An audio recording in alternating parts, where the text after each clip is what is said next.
How to connect GitHub to Lovable project. So in order to do this, first head over to lovable.dev, then log in into your account, then scroll down until you can find your workspace.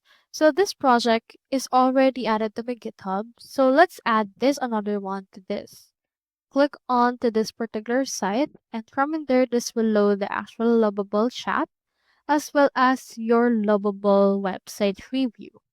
Into this part, we can integrate it to GitHub by clicking onto this GitHub icon right here just beside update or invite option. Now, as you can see, here it is. So let's head over, and as you can see, it's already connected.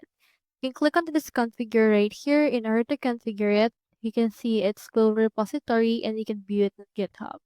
So if you're not connected yet to GitHub, you should be able to actually go over and see in here the actual part, and then you can head over and then just follow the on-screen instructions in order to connect to it as well.